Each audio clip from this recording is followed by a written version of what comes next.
किंतु यत्ते तुभ्यम कश्चिद ब्रवीद आचार्य अनेकाचार्य सेवी भवान तच्छ्रणवामीति। इस मंत्र का भाष्य चलेगा। मैं विचार करने के लिए तो आया हूं सूक्ष्म तत्व का भी, लेकिन मैं सीधे विचार आरंभ नहीं करना चाहता।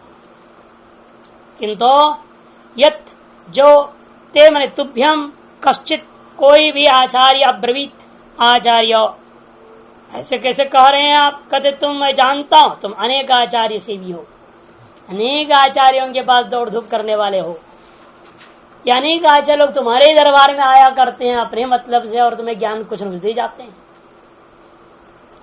इसीलिए मैं कहता हूं जो कोई भी आचार्य तुम्हें जो कुछ भी सुनाया है तच्छ्रणवामि, उसे मैं सुनना चाहता हूं। उपदेशस्य सदसत परीक्षणाय, जो उपदेश तुम्हें प्राप्त है वह सत्य या असत्य है यह परीक्षा करने के लिए। इतराहा, तब राजा जनक ने कहा अब्रवीद उक्तवान में मम आचार्य, ठीक कहते हैं आप, मेरे लिए भी एक आचार्य ने उपदेश दिया है। वह आचार्य जी का नाम जित्वा नामतः। शीलिनस्य अपत्यम शैलिनी, शीलिन का अपत्य शैली नाम के आचार्य थे, उन्होंने मेरे से उपदेश दिया था। मुझे क्या उपदेश दिए थे? वाग वही ब्रह्म इति, उन्होंने कहा था वाणी ही ब्रह्म है। ये कह दिया, वाणी ही ब्रह्म है कह दिया। मैंने वाग अधिष्ठात्री देवता, वाग देवता ब्रह्म ही थी। वाग देवता का मतलब वाग का अधिष्ठात्री देवता जो अग्नि, अग्नि ही ब्रह्म है करके कह दिया। आह इधर तब याज्ञवल्क्य महाराज कहने लगे ठीक कहा आपने, तुमको जो उपदेश दिया है ना बिल्कुल सही दिया है। यथा मातृमान पितृमान आचार्यवान ब्रूयात, ऐसे उन्होंने कहा है तुम्हारे। ये याज्ञवल्क्य का वचन है। यथा मातृमान इत्यादि जो है याज्ञवल्क्य अपने तरफ से कह रहे हैं। तुम्हारे को जो उपदेश दिया वो आचार्य निश्चित रूपेण मातृमान थे, पितृमान थे और आचार्यवान थे, तभी उन्होंने ऐसा उत्कृष्ट उपदेश तुमको दिया है। यथा मातृमान माता यस्य विद्यते पुत्रस्य सम्यक अनुशास्त्री, अनुशासन कर्त्री समातृमान। माता है जिसका इतने माह से काम चलेगा नहीं, माता तो सभी का होते, किसकी माता नहीं? ऐसे बिना माता कोई पैदा थोड़ा हो जाता है। माता यस्य विद्यते पुत्र से, यस्य पुत्र से माता विद्य कीदृक माता? सम्यक अनुशास्त्री, अनुशासन कर्त्री, सम्यक अनुशासन करने वाली माता। जिस पुत्र के प्रति है सपुत्र, वह पुत्र को कहा जाता है मातृमान। अतऊर्ध्वम पिता यस्य, क्योंकि पहले माता उसके बाद में पिता। पिता यस्य अनुशास्ता स पितृमान, अतऊर्ध्वम पिता यस्य अनुशास्ता। यहाँ पे वही अनुशासन करने वाला पिता होने से नहीं चलता, अनुशासन करने वाला पिता जिसका हो सब पितृमान भवति, वो पितृमान कहा जाता है। माता और अनुशासन के अनंतर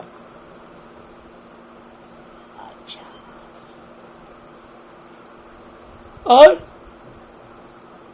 उपनयनादूर्धम, उपनयन से ऊर्ध्व काल में समावर्तनात्, समावर्तन संस्कार से पूर्व क्षण तक आचार्य यस्य अनुशास्ता, आचार्य जी हैं अनुशास्ता जिसके प्रति स आचार्यवान, ऐसे व्यक्ति को आचार्यवान कहा जाता है। माने जन्म से लेकर समावर्तन संस्कार पर्यंत जो है विभिन्न प्रकार के गुरुओं के अधीन में रहकर अनुशासन से अनुशिष्ट होकर के विद्यमान है। पैदा करके सड़क पे छोड़ दिया तो क्या अनुशासन रहेगा इसका? कौन अनुशासन करेगा? वो मिलेंगे उल्टे सीधे दोस्त लोंडेबाजी, उसमें लग जाएगा बेचारा। नहीं तो माता कैसे करती है? जब तक 1 साल ना हो तब तक पूर्ण अनुशासन माता का ही चलता है। पिता से कुछ अनुशासन नहीं कर सकता। कहाँ लोग शंका करना, कहाँ नहीं करना, वो सब शिक्षा देती रहती है। उस जगह ले जाएंगे, यहाँ करो, उस करेंगे, यहाँ करो, पिशाब करो, इसको कहेंगे, अब वो करेगा धीरे धीरे। ऐसे ही एक ह्यूमर क्लब इंटरनेशनल है, ह्यूमर क्लब होता है ना। अब इज्जत का प्रश्न उठा, हंसी मजाक करते हैं, जब इकट्ठे हो जाते हैं वो टेंशन वाले लोग इकट्ठे होते हैं, एक आध व्यक्ति उसे जोक सुनाता है। और ऐसे हुआ है, पढ़े लिखे पति पत्नी थे, जहां जहां बच्चा कहे मुझे मुझे वो हो रहा है, मुझे वो हो रहा है, उसको बड़ा गुस्सा आया, तो उसे तो इज्जत की बेइज्जती कर देते जहां जाए वहां। उसको कहे देखो कान में बोलना, मैं गाना चाहता हूँ। तो हम समझ लेंगे तुम गाना चाहते हो, तुम लोग शंका करना चाहते हो, हम तुमको ले जाएंगे। इतना ही हो गया आपस में, ठीक है। माँ जैसे माँ बाप ने पढ़ा दिया, बच्चा ने वही से कर लिया। तो एक दिन वो दादाजी का घर चला गया और रात उठ करके जो 2 बजे बोला मैं गाना चाहता हूँ, मैं गाना चाहता हूँ। पिताजी ने कहा यही सुना दे। तो हल्ला क्यों कर रहा है? तो रात में गाएगा, लोग क्या कहेंगे, पागल हो गया, इसे मेरे कान में गा लेना। पेशाब कर अच्छा, समस्या कड़ी हो जाएगी ना। अनुशासन देने वाला गड़बड़ अनुशासन दे दिया, सारा काम खराब हो गया। इसलिए अनुशासन देने वाला सोच समझ के अनुशासन देना चाहिए, कहीं अन्यत्र गड़बड़ ना हो जाए, पहले सोच समझ के देना चाहिए। जैसे यस्य माता अनुशास्त्री स्यात्, यदि ऐसी माता हो तो सारा काम खराब हो जाएगा बाहर में, नहीं, ऐसे अनुशासन नहीं देना चाहिए। यस्य माता अनुशास्त्री, यस्य पिता च अनुशास्ता, और यस्य आचार्यो भी भवति असमावर्त संस्कार पर्यंतम अनुशास्ता सैव मातृमान पितृमान आचार्यवान भवति एवं शुद्धि त्रय हेतु संयुक्ता। देखो शुद्धि का ये 3 साधन है, शुद्धि के प्रति ये 3 कारण है।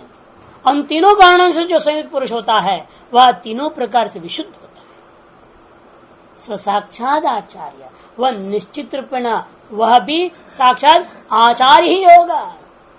स्वयं न कदाचित प्रामाण्य विचरती, निश्चित से स्वयं वो कभी भी शास्त्र और श्रुति स्मृतियों के प्रमाणों के विरुद्ध में कभी आचरण नहीं करने वाला होता है, निश्चय वो आचार्य होगा। स यथा ब्रूयात् शिष्याय, ऐसा आचार्यवान पुरुष जिस प्रकार से अपने शिष्य का भला के लिए कुछ कहता हो, उसी प्रकार से असौ तथा असौ चित्वा शनिरपि उक्तवान तुभ्यम वाग वही ब्रह्म इति। इसी तरह से तुम्हारे लिए इस चित्वा शनि ने कहा है कि वाग वही ब्रह्म। अवधतो ही किं स्यात्, कि यज्ञ का परित्र से घुसा दिया बात, क्योंकि गूंगे से क्या होगा बताओ। अवधतो ही किं स्यात्, नहीं मूक मूत्रार्थम व किंचन स्यात्। जो मूक है, जो गूंगा है, उसका इस लोक में या परलोक में कोई भी फल की सिद्धि कभी भी नहीं हो सकती।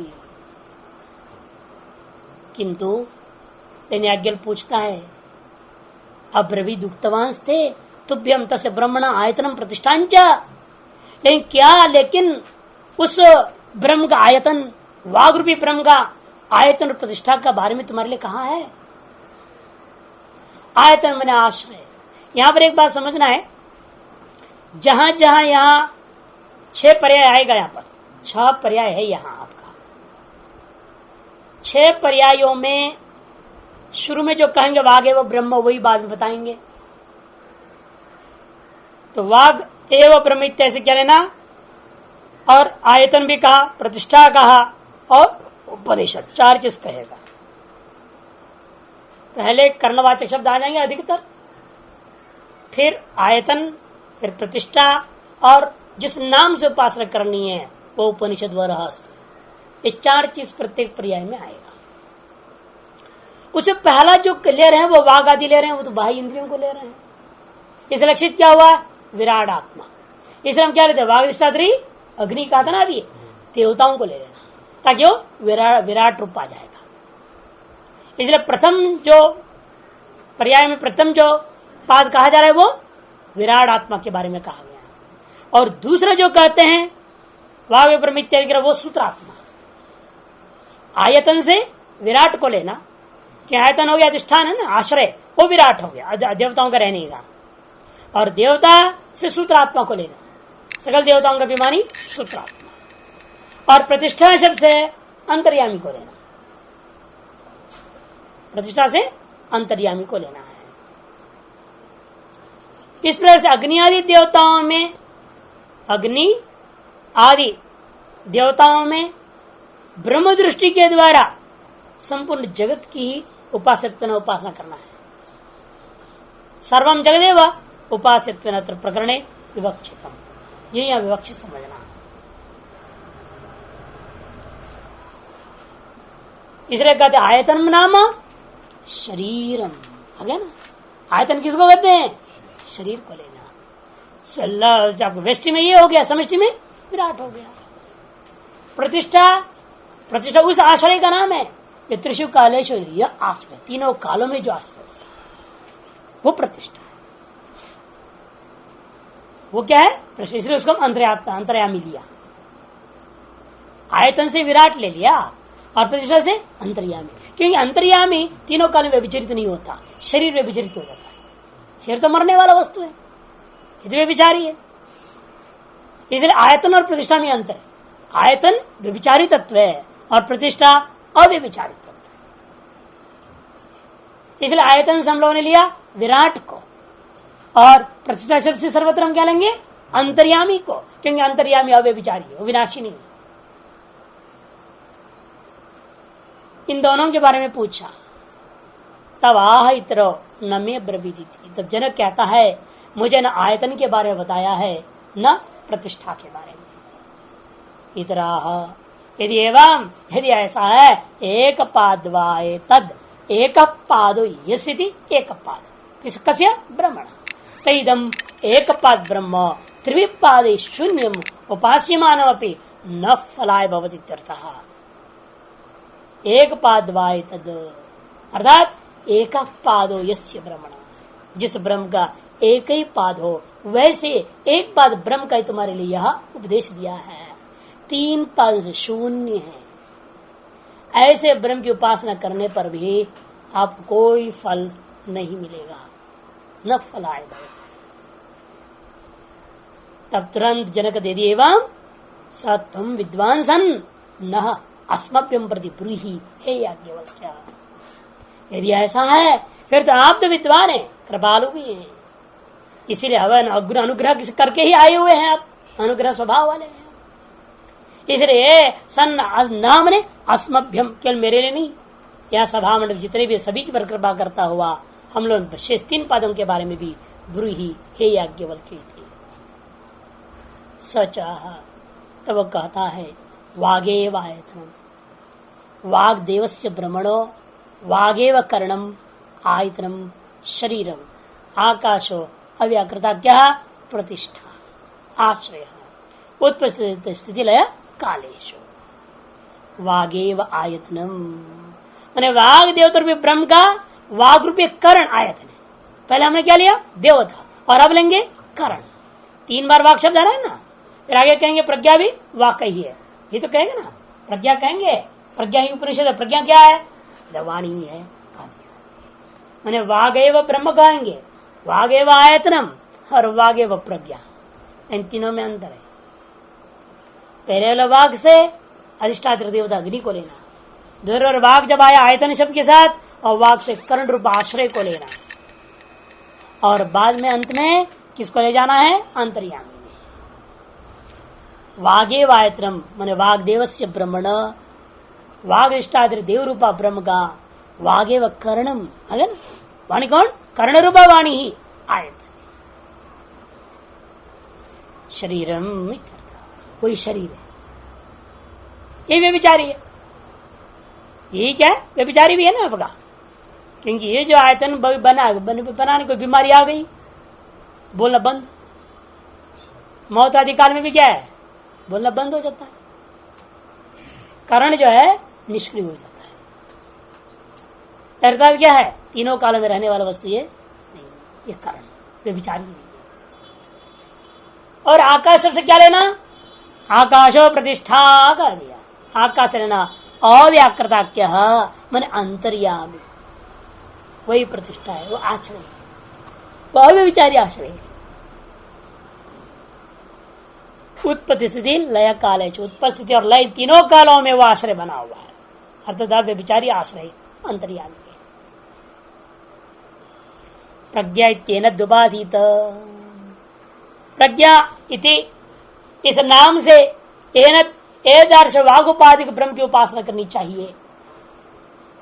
प्रज्ञाति यम उपनिषद ब्रह्मण चतुर्थ पादा। प्रज्ञा यह जो उपनिषद है, ये जो नाम है, यही नाम ही इस ब्रह्म का चौथा पाद है। इसे ब्रह्म का चारों पाद आ गया ना। वाग अधिष्ठात्र देवता अग्नि एक पाद, वाग रूप कर्ण दूसरा पाद, और ये दार्श कर्ण रूपा आयतन और देवता रूपा अधिदैव, इन दोनों का आश्रय अंतर्यामी, वो तीसरा पाद है। और प्रज्ञा यह जो नाम है, यह चौथा पाद है। नाम और नामी, नाम और नामी को ले लिया। नामी को तीन भाग विभक्त कर दिया, एक स्थूल और अधिदैव और एक सूक्ष्म। स्थूल में कर्ण, यह आयतन हो गया। सूक्ष्म में अंतर्यामी आश्रय हो गया, और अधिदैव में देवता अग्नि। ये तीन क्या हो गया? नामी है। नाम क्या है इनका?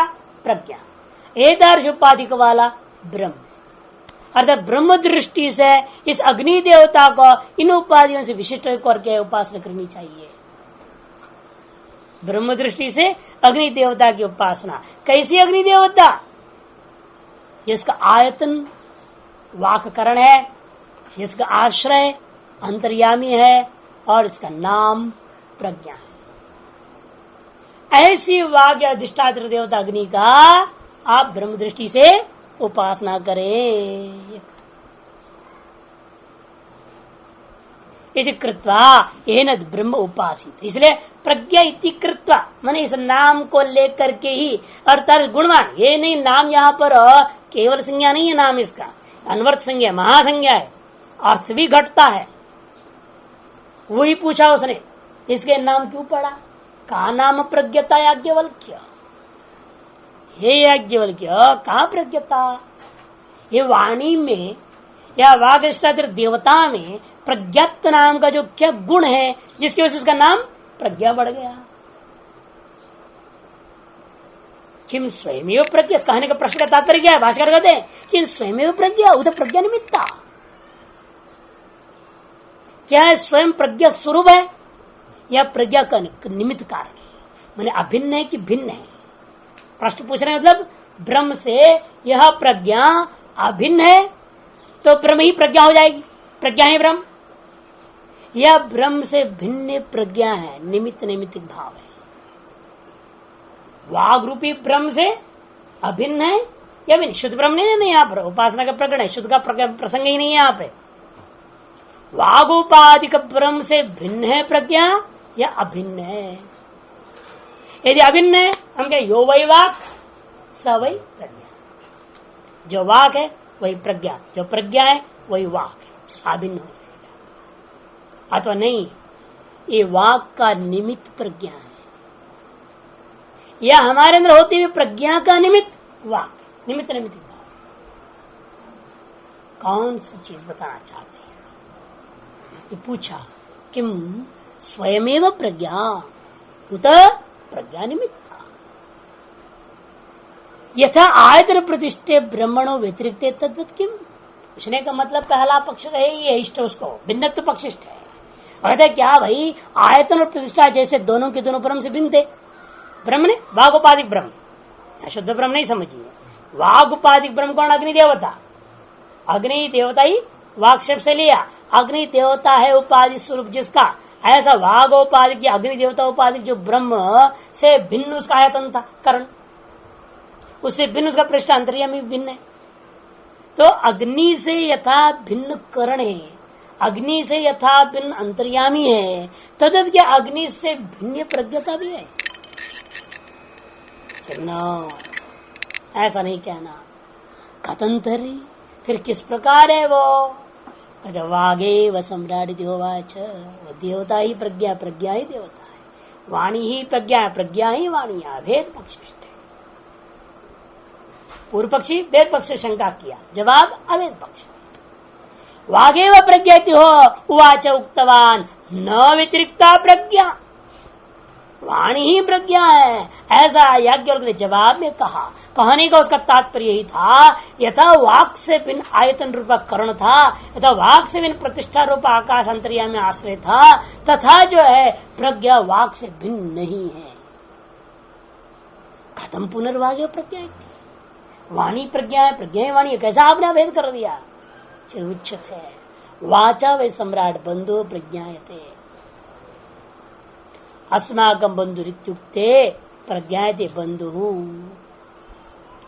क्योंकि वाणी से हे सम्राट बंधु का बोध सम्यक हो जाता है। कहता है अस्माकं बंधु, ये हमारे बंधु है, ऐसे कह दिया तो आपने मान लिया हाँ जी मेरा बंधु है। ऐसे शुरू में क्या है कि बच्चे को क्या मालूम कौन माँ कौन बाप, उसे पता है क्या। धीरे धीरे धीरे उसको जिसकी माँ का दूध पीने लगता है, जिस औरत का, उसी को माँ मान लेता है, उसी से चिपका हो रहता है, उससे दूर नहीं होता है। किसी मेरे को जो है जिस समय मेरे प्राण जा रहा था उस समय जो है दूध पिला करके रक्षा किया है, इतनी से संबंध बनाए चिपका हो रहता है। और वो कहती है ये तुम्हारे बाप है भाई, डरो मत, अब वो भी तुम्हें प्यार करेगा। तब जब हाँ ये मेरा बाप है, पकड़ लिया।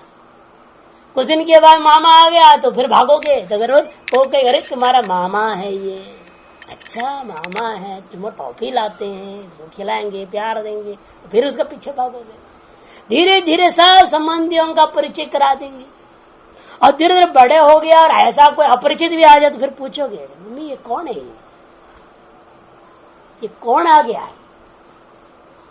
अब वो नहीं बोलेगे, आप पूछने लगोगे। कोई भी नया आदमी आ जाए, आपने माता पिता बड़ों से पूछते है कौन, भला कहां से टपक गया, पहली बार देख रहा हूँ। वो कहेगा अरे भाई तुम्हारे जो ताऊ का ये, ताऊ का ससुर, ससुर का ससुर, उसका जो बेटा का बेटा का बेटा ये, अच्छा इतनी लंबी चौड़ी यात्रा है, ठीक है संबंधी है, मालूम हो गया, बात खत्म। हाँ जी भाई साहब बैठिए, बोलेगा फिर चाय पीजिए, है कि नहीं। यही लोक व्यवहार में देखने को मिलता है। ये वाणी से ना तुम पूछो ना वो कहें तो समझ में कैसे आगे बंधु है। वाणी की तरफ बंधु का बंधुत्व की प्रज्ञा हुई है, इसलिए कहते हैं कि भाई बंधुरित्युच्यते इत्युक्ते प्रज्ञायते बंधुरित्ति तथा ऋग्वेदादि, उसी प्रकार ऋग्वेदादि भी समझो। इष्टम याग निमित्तम, इष्ट शब्द से लेना याग का निमित्त, जो भी धर्म जातम धर्म समूहम, हुतम होम निमित्तं च धर्म समूहम, आशितम अन्नदान निमित्तम, पायितम पानदान निमित्तम, अयं चलोक इदं च जन्म। अयं चलोक मतलब ये पृथ्वी लोक नहीं समझना, ये शरीर जन्म हो रखा है। इदं च जन्म पहले भी आया ना, पहले उपासना में यही लिया है। इससे पहले जो पूर्व अध्याय में भी जो अष्टदा और पंचदा विभक्त किया था, वहां भी तो ये किया अयं चलोक परश्चलोक मतलब यह जन्म और अगला जन्म, वही यहाँ भी ले रहे हैं। अयं चलोक इदं च जन्म, परश्चलोक मने प्रतिपत्तव्यं च जन्म, सर्वाणि च भूतानि वाचैव सम्राट प्रज्ञायते, वाणी के द्वारा ही है सम्राट सबको उसका बोध होता है। बंधवादि विषय को प्रकृष्ट ज्ञान हेतुत्वात्, अतः माने बंधवादि विषय का प्रकृष्ट ज्ञान का कारण होने से वाग् वै सम्राट परमं ब्रह्म, इसलिए वाक् देवता अग्नि ही साक्षात पर ब्रह्म परमात्मा समझो। नैनम यथोक्त ब्रह्म विदम वाक्चादि, ऐसा वाकोपाधिक ब्रह्म का ज्ञान जो रखता है, चतुष्पाद वाला वाकोपाधिक जो ब्रह्म ज्ञान जिसके पास है, उसके पास उससे कभी यह वाक इंद्रिय न जहाती, अलग नहीं होती है। एदार्श वागोपाधिक ब्रह्म ज्ञान, चार पाद वाला वागोपाधिक ब्रह्म ज्ञान जिसके पास है और तारस उपासना वो करता हो, उस उपासक का कभी वाणी नष्ट नहीं होती। अंत में भी सांसारिक बात बोले ना बोले, भगवान का नाम आदि बोलते हुए ही मरेगा वो, तो इसकी वाणी नष्ट नहीं होगी। नहीं बोलेगा, जैसे दूसरे गृहस्थी बोलते ना मरते हैं तो बोल ही नहीं पाते, पूछो बोलो जी बोलेगा, मुंह खोलता है बस, बोल ही नहीं पाते। ऐसा उपासक का अंतिम क्षण तक में मुंह से बोलते रहेगा, उपासकत्वा देगा और सांसारिक बात नहीं करेगा, भगवान नाम स्मरण लेगा। भगवान का स्मरण करते हुए शरीर त्याग नहीं बड़ा कठिन काम, उसके लिए उपासना करना पड़ता है। इसलिए इसको कहा गया क्रम मुक्ति का ये उपासना। सारी इंद्रिया उसकी सम्यक रहेगी, संपुष्ट रहेगा तो देवताओं की प्रसन्नता प्राप्त है, उसको कृपा प्राप्त है उपासना के बल पे। अति देव भूतवा देवान्य जति होता था ना, इसे देव भाव से उत्तर देव की उपासना करोगे तो देवो भूतवा देवान अप्यति भी होता है। यह जीते जी ही आपके देवता के सारा सामर्थ्य आपके पास आ जाता है और मरने के बाद अवश्य देवता से एकीभूत हो जाओ, ये विशेषता है। इसे उपासनाओं को करने से क्या है, कम से कम सद्य मुक्ति का गारंटी ना भी हो तो क्रम मुक्ति का तो गारंटी है ना। वहां जाकर के भी कब वो ब्रह्मा जी को उपदेश कान में पड़ेगा, कब होएगा तो अलग बात है, नहीं निश्चित तो है यहां से वहां जाना। ये परमं ब्रह्म नैनम यथोक्त प्रविदम वाक् जहाति सर्वाणि एनम भूतानि अभिक्षरन्ति, बल्कि उल्टा समस्त भूत उसके प्रति अभिक्षरन्ति संयोजयन्ति। किम संयोजयन्ति, बलिदान आदिवीर यहैव, जीते जी उसके सामने कोई कुछ लाता है, कोई कुछ लाता है, कोई खिला रहा है पिला रहा है, चल रहा काम उसका। और जीते जी क्या होता है, देवो भूतवा पुनः शरीर पात उत्तरकालम, उत्तरकाल में क्या होता है, वो देवान अप्येति अपिगच्छति ये एवं विद्वान एतदुपास्ते, जो कोई व्यभाग उपाधि ब्रह्म की उपासना करता है। यह देवो भूतवा बलिदान आदि फिर अभिक्षरन्ति, उसके बाद यह मैंने शरीर में रहते हुए ही देवो भूतवा उपास्य अतिशयेन आत्मनियावरभूत देवत्व अभिमानो भूतवा, टिप्पणकार स्पष्ट करते हैं।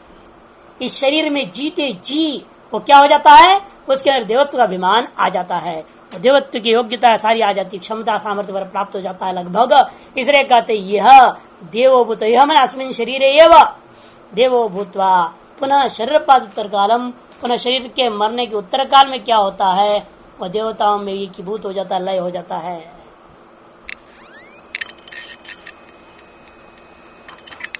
अच्छा,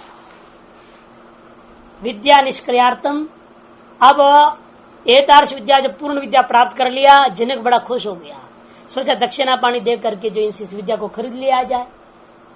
विद्या निष्क्रियार्थम हस्ति तुल्य ऋषभ यदि हस्ति ऋषभ, पहले समास, हस्ति तुल्य ऋषभ यदि हस्ति ऋषभ, हाथी के बराबर सांड, इतना मजबूत इतना बलवान। तारिश सांड यस्मिन गो सहस्रे तत् हस्ति ऋषभम सहस्रम,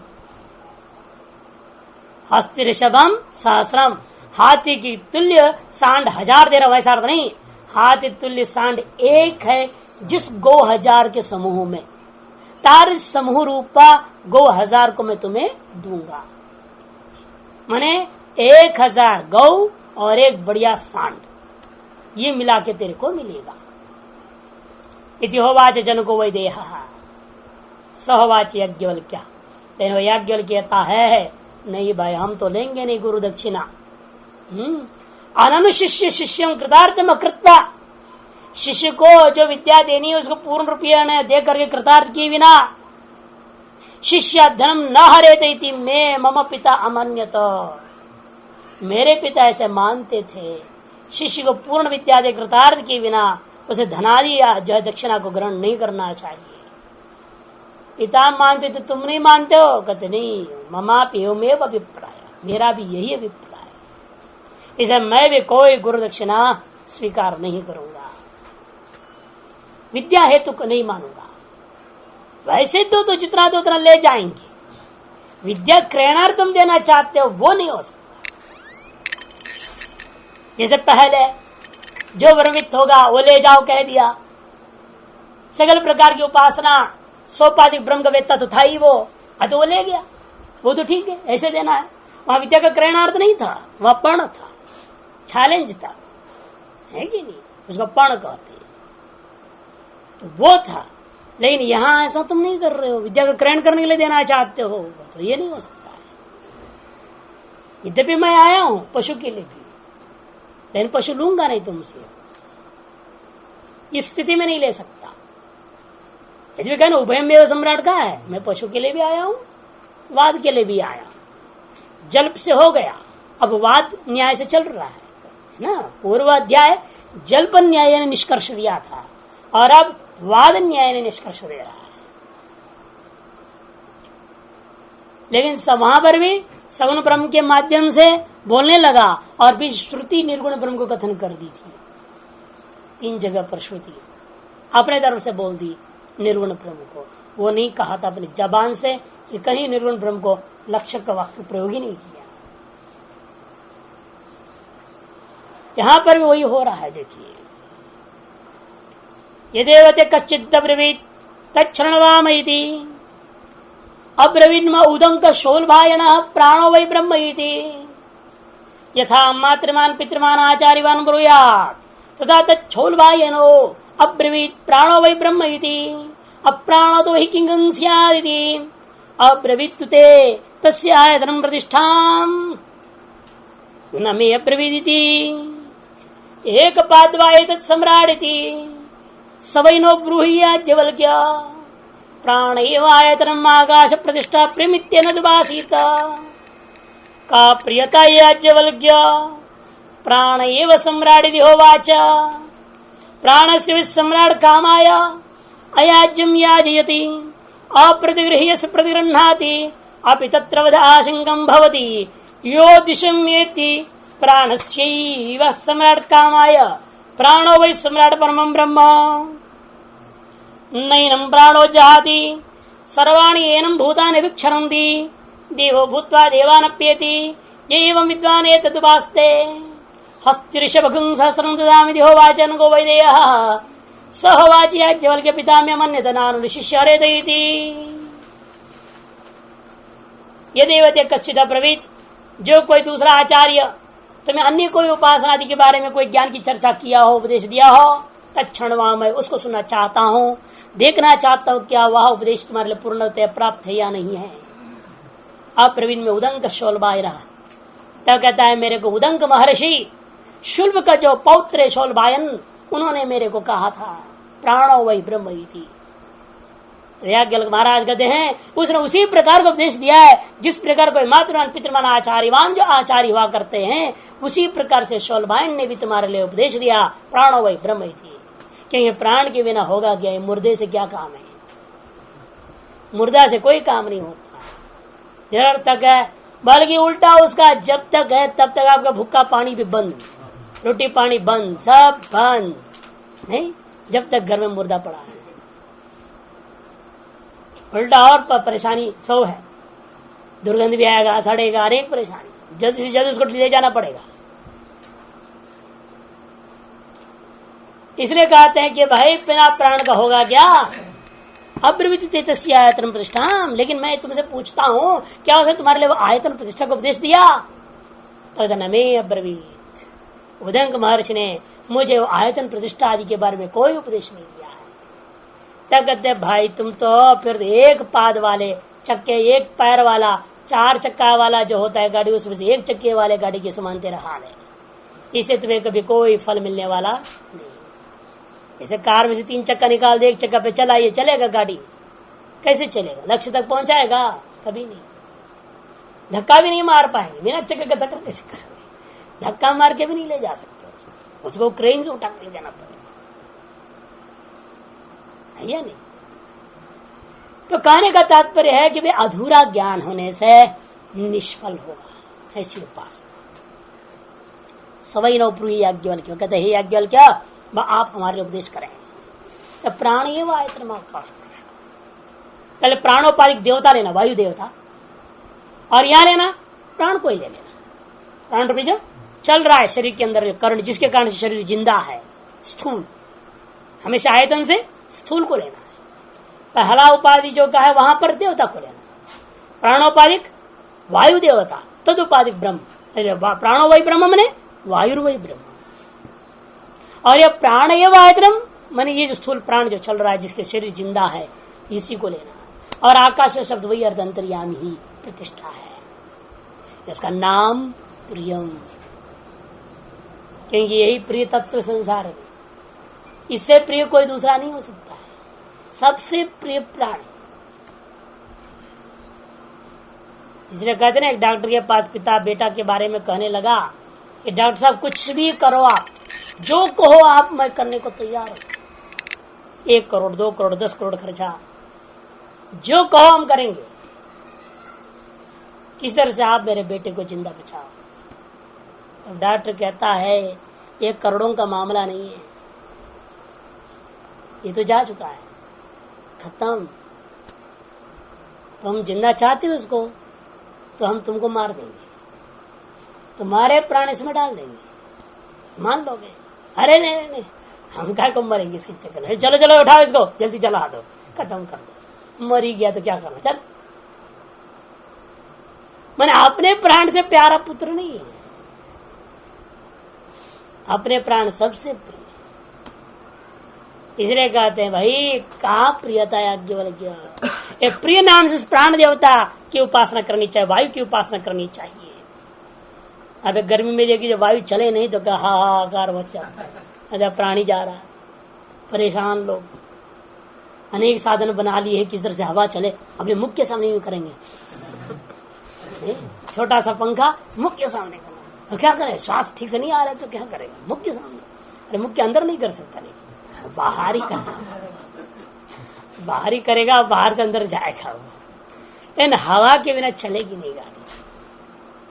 वही कहते, इसलिए वो प्रिय हुआ कि नहीं हुआ, तब का प्रियता है केवल क्या, प्राणैव सम्राडित्योवाच। अब जब तीसरी बार आएगी ना, प्राण नाम का जो है प्रियता भी प्राण का ही नाम है।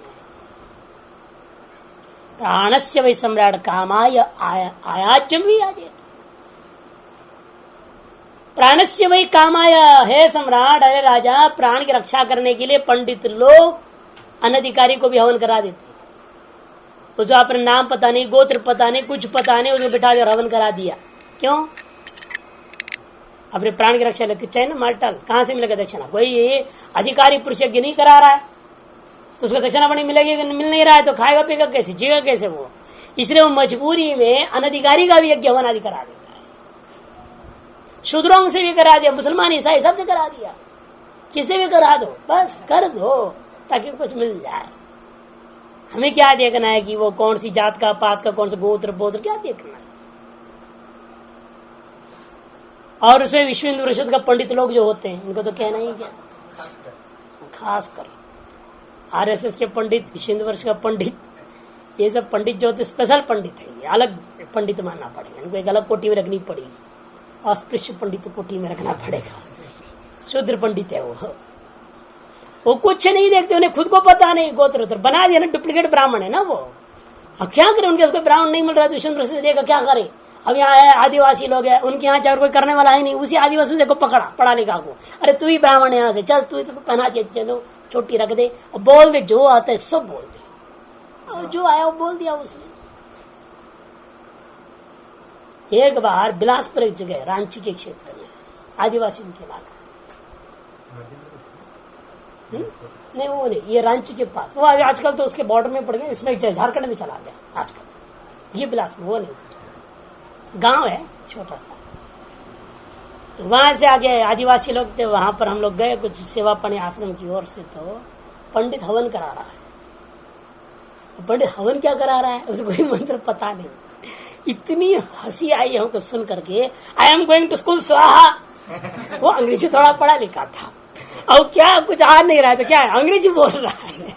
वो कहते I am going to school स्वाहा, अब बहुत बढ़िया बढ़िया मंत्र बोला इन्होंने। हमने मूर्खों को क्या पता, आदिवासियों को क्या बोल रहा है। और इतना हंसी आया, इतना हंसी आया, उसको प्यास लग गई, करते करते आई एम थर्स्टी स्वाहा। अरे बाबा तुम तो कैसा पढ़ा लिखा लड़का है। अरे उसने वेद शास्त्र पढ़ा ही नहीं, पढ़ा तो यही अंग्रेजी था, वो करेगा क्या। मैंने उससे पूछा तेरे को कौन बनाया भाई पंडित, और तब उसने बताया हम तो विश्व हिंदू परिषद के पंडित थे।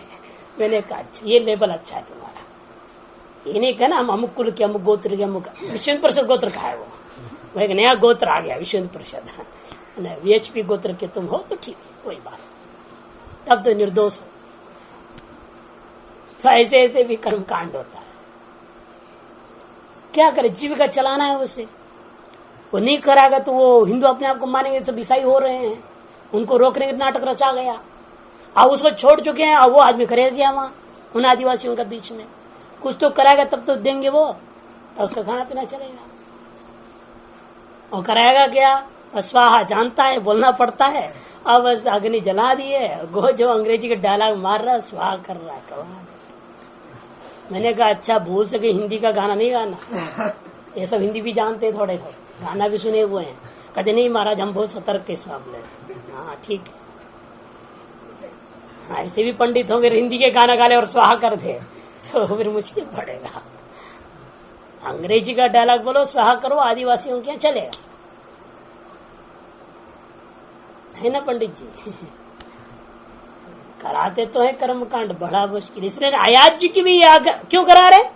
प्राणाय प्राणस्य काम है, अप्रतिगृह से प्रतिगृहणाति, अप्रतिगृही है, उनसे भी दान आदि वो ग्रहण कर लेता है।